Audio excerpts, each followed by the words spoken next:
All right, so I had recorded another video that I will be releasing probably tomorrow, but I realized I left a cliffhanger in my last video that I should probably go ahead and address. I made a pretty bold claim, basically, that if you can get to theism, that it's a pretty easy leap to Christianity.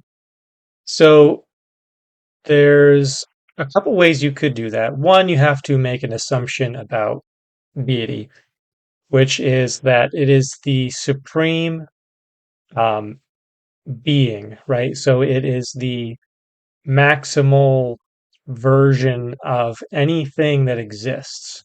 So might, creative power, love, right? Justice, like basically every virtue, every positive thing. Um, he's the or it would be the maximum version of that. So you don't necessarily have to go there because certain things exist within the universe, and as so using sentience as the proof of the divine, you can start there and say, well, sentience is obviously the most important thing that God created. It's the only thing that he can interact with. So it makes sense that we would be his prime subject or purpose for creating the universe. Therefore, we can take our characteristics as examples of things that he possesses. So I already listed some, but love being the chiefest of those. Because love exists within the human being, love exists within the creator that made the human being. It makes sense, right? That he would imbue his characteristics into that created being. So if God is the supreme love or lover, then what is that? What is the highest form of love? And you can think about it for a while, but I believe it's fairly obvious that self sacrifice is the highest form of love. So within Christianity, particularly, you have God expressing his love toward his creation with self sacrifice. It is the only religion that does that. And sure, there may have been others in which the gods, you know, showed some form of affection, or even other ones where the god died, perhaps, and rose again, although those have been fairly well debunked um, as they relate to Christ. Like that may have still been part of the story, right? Like in Egypt, you get these gods, they die, they go to the underworld, they do all these things. It's like, but they're not dying on behalf of human beings, right? Christianity is exclusive to that. So it makes sense that the supreme being would express the supreme form of love. So, and that's basically it. Like the rest is just self explanatory. But you also have layers on top of that. So, of the world religions, right, you would expect the true religion, so to speak, to be the most prevalent, right? And so you could say, well, Christianity may be, but you have Islam, you have Judaism, you have Hinduism, but take those top three, right? And they may not be the top three as far as prevalence, but combined, think about that, Christianity, Islam, and Judaism. Of all the world's religions, that's the vast majority. And so what does that mean? All three of those religions, they're not all equally valid. That's not what I'm saying. Um, but they all trace back to this one man, Abraham. And so, how likely is it that Abraham had a true interaction with the living God? And the Bible lays out a certain promise to Abraham that all the nations of the earth would be blessed through his seed. That came to pass. Of all the prophecies in the Bible, I believe that is the most incontrovertible. It says it right there.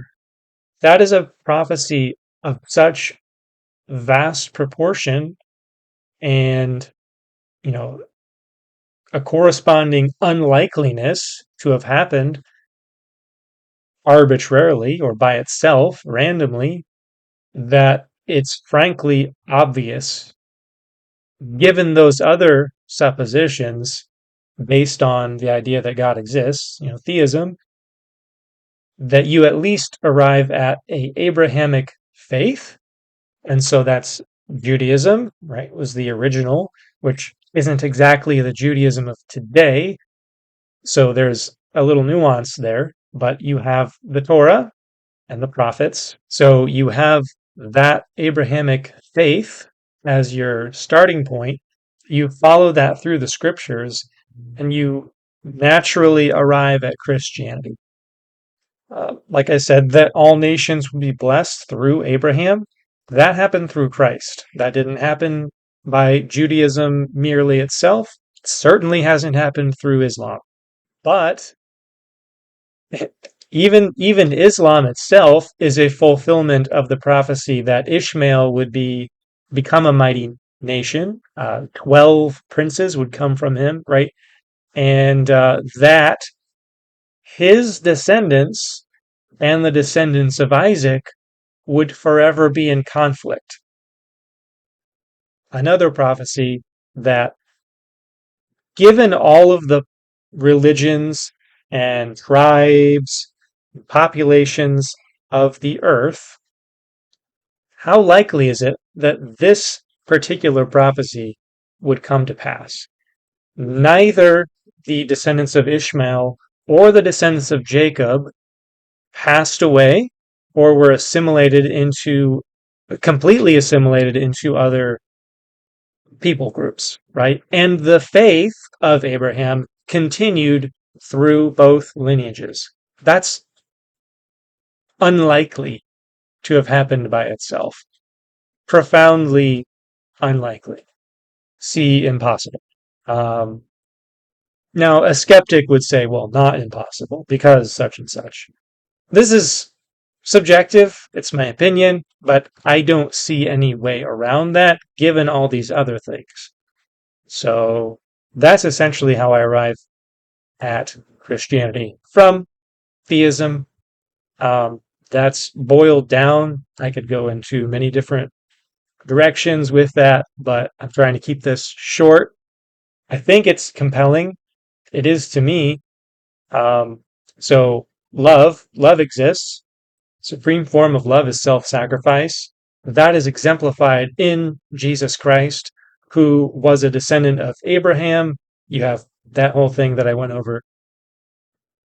It seems obvious to me. If God exists, it's not the Hindu gods. Okay.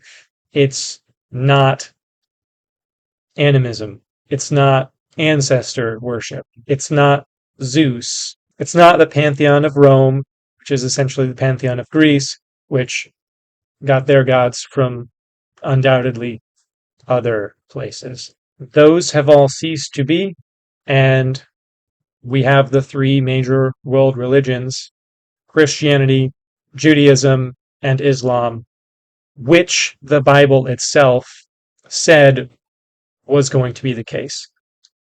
Now, naturally, it didn't mention Christianity explicitly. Theologically, I believe the scripture clearly points to that.